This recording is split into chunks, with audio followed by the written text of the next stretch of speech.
నీతులు చెప్పడం, సిద్ధాంతాలు వలవేయడం, దేశ ప్రయోజనాలకు తమకు మించిన మేధో మదనం మరెవ్వరూ చేయరన్నట్లుగా పిల్లపిచ్చే రాజకీయ పార్టీల్లో వామపక్షాలు ముందు వరుసలో నిలుస్తాయి. వారు చెప్పే మాటలు, వినిపించే వాదనల్ని చూసినప్పుడు వారిలాంటి ప్రోగ్రెసివ్ థాట్ ప్రాసెస్ చాలా అవసరమన్న భావనను గురవుతూ ఉంటారు. ఎప్పుడైతే వారు ఎలుబడి సుదీర్ఘకాలం సాగిన రాష్ట్రాల ముఖ చిత్రాన్ని మిగిలిన రాష్ట్రాలతో పోలిస్తే వారి జీవన స్థితిగతులు, రాష్ట్రాల డెవలప్మెంట్ విషయంలోనూ, మౌలిక వసతుల విషయంలోనూ, ఉపాధి విషయంలోనూ వారంతలా వెనుకబడి ఉన్నారో అర్థమవుతుంది.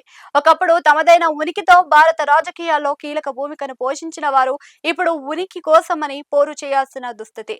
ఇక జెన్జీలో అయితే వారెన్నో రాజకీయ పక్షంగా చూసేందుకు, గుర్తించేందుకు సైతం నో చెప్పేస్తూ ఉన్నారు.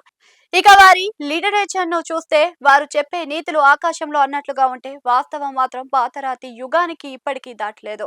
అంతేనా, మంచి బుద్ధులు రాకున్నా అర్థం లేని మాటలతో చేస్తున్న రాజకీయ తీరు కాస్త భిన్నంగాను, మరింత కన్ఫ్యూజన్ చేసేలా ఉంటున్న పరిస్థితి. తమను తాము అప్డేట్ చేసుకున్నామనే విషయంలో ఇప్పుడే కాదు, గడిచిన 25 ప్రత్యర్థుల ఆలోచనకు భిన్నంగా తమ ఇమేజ్ ను పెంచే అవకాశాలని వదిలేసి అర్థం పర్థం లేని కట్టుబాట్ల పేరుతో తమను తాము నియంత్రించుకుంటున్న పరిస్థితి. అందుకు తమిళనాడులో వామపక్షాలు వ్యవహరిస్తున్న తీరే అందుకు నిదర్శనంగా నిలిచింది. తమిళనాడులో విజయ్ సర్కారు కొలువు తీరిన తర్వాత నుంచి ఏర్పాటు చేసిన కూటమి మిత్రుల తొలి భేటీకి వామపక్షాలు హాజరు కాకుండా అందరినీ ఆశ్చర్యానికి గురి చేశాయి. మొత్తం తమిళనాడు అసెంబ్లీలో 234 స్థానాలకు అధికార కూటమికి సభలో 126 మంది సభ్యులు ఉన్న సంగతి తెలిసిందే. అంటే అధికారంలో ఉండేందుకు 118 సీట్లు అవసరమైతే వామపక్షాలకు 4 సీట్లు మాత్రమే ఉన్నాయి. ఒకవేళ ఇప్పటికిప్పుడు అధికార కూటమి నుంచి వైదొలిగిన ప్రభుత్వానికి ముంచుకొచ్చే ముప్పే లేదు. అలాంటప్పుడు కూటమి మిత్రుల తొలి భేటీకి ఎందుకు హాజరు కాలేదు అన్నది ప్రశ్న. దీనికి కామ్రేడ్ సమాధానం ఏమిటి అంటే, తాము విజయ్ ప్రభుత్వానికి బయట నుంచే మద్దతు ఇస్తున్నాం కాబట్టి బయట నుంచే మద్దతు పలుకుదామన్న మాటలకు తగ్గట్లే తమ చేతులు ఉంటాయన్న విషయాన్ని కామ్రేడ్ స్పష్టం చేశారని చెప్పాలి. ఈ తీరుతో కామ్రేడ్ సాధించాల్సింది ఏంటి అన్నది ప్రశ్న.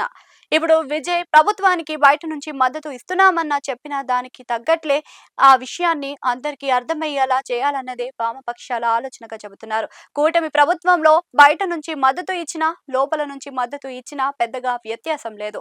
నిజానికి ప్రభుత్వం పరంగా తప్పులు చేసినప్పుడు ఆ విషయాన్ని ఎత్తి చూపి ప్రభుత్వం నుంచి బయటకు రావటం వల్ల ప్రయోజనం ఉంటుంది. కానీ అలాంటిదేమీ చేయట్లేదు కామ్రేడ్లు.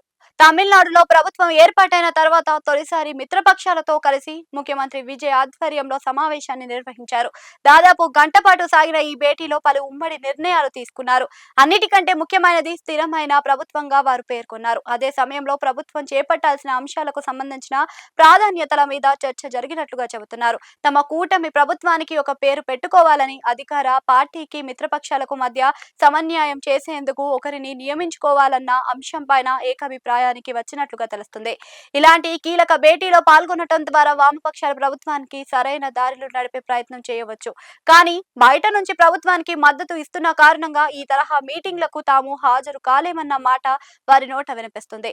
ఆసక్తికరమైన అంశం ఏమిటి అంటే, సమావేశం జరగటానికి కొన్ని గంటల ముందు ముఖ్యమంత్రి విజయ్ తో భేటీ అయిన పార్టీ రాష్ట్ర నేతలు పలు అంశాల మీద చర్చలు జరిపినట్లుగా చెబుతున్నారు. కీలక భేటీలో మిత్రపక్ష హోదాలో హాజరు కాని వామపక్ష పార్టీలు మీటింగ్ కు ముందు మాత్రం ప్రత్యేక సమావేశాన్ని ఏర్పాటు చేసుకోవడం గమనార్హం. కీలకమైన భేటీల్లో వామపక్షాల పాత్ర లేని లోటు రాబోయే రోజుల్లో వారికే నష్టం వాటిల్లేలా చేస్తుందన్న మాట కూడా వినిపిస్తుంది. మరేం జరుగుతుందో చూడాలి.